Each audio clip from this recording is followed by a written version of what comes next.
Since then, we've seen, I sometimes joke, we've fallen down Maslow's hierarchy of political needs, right? We are divided over the outcomes of elections, over whether or not the system itself is in any way legitimate, over whether or not we should sort of do politics in the way we have done it for many years, right? The critique made by the Make America Great Again faction in American politics is much more fundamental, right? It is about the structure itself, the system itself.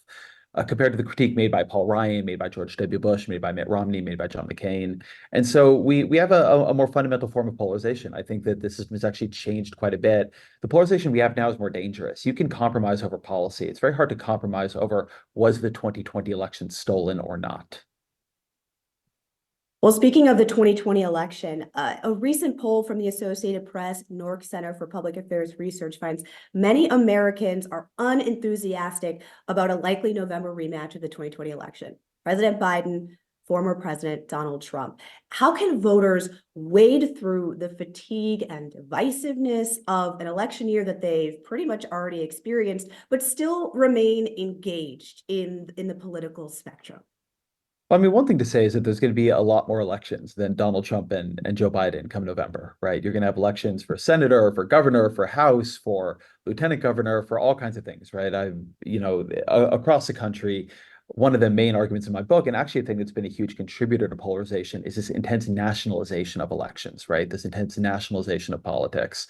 But there are thousands and thousands and thousands of offices up for election, and many of them are not Donald Trump versus Joe Biden. So one thing is to actually be connected to what is happening locally for you, right? Not just to see things as a collision at the national level. At the same time, and I totally get that fatigue, and I feel much of that fatigue myself, the fact that this election is a rematch does not make it less consequential, right? And I think people are going to end up feeling that.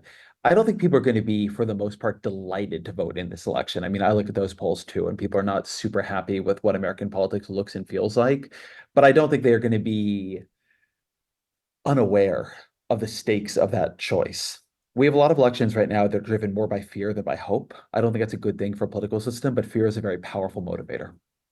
And to wrap things up here, Ezra, are there solutions to this increasing polarization that you have been finding in American politics, or are there at least ways to improve politics as we know them right now?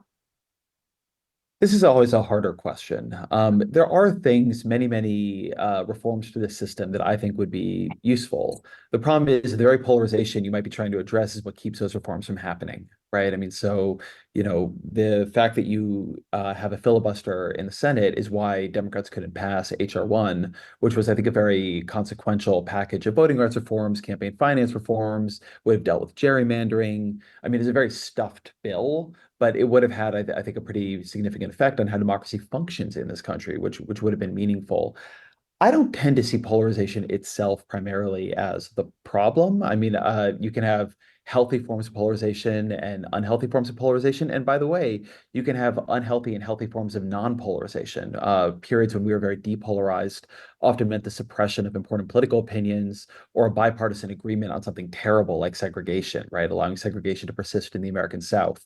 If you look at a measure of polarization, we don't look polarized then, but that was a false piece in American politics. It was built on a terrible injustice. Right now, I think what you have to have is competition. From my perspective, as somebody who's quite worried about the vision of American politics that Donald Trump and his faction represent, you have to have simply Democrats winning elections or non-Trumpist Republicans winning elections. There is not always a way in American politics to end the day in a compromise. This is a competition. The side that wins is going to gain power and be able to wield it. And the side that loses, if they lose often enough, are going to want to change what they're doing because they're going to want to regain power. We've seen that over and over again in American history. And I think eventually it would prove true for the Republicans too. So what I look at as the check right now is elections, not systemic reforms, because there is not a high chance of passing any systemic reforms. Ezra Klein, author of the book, Why We're Polarized. Thank you so much for taking some time to be with us on the show this morning. Thank you.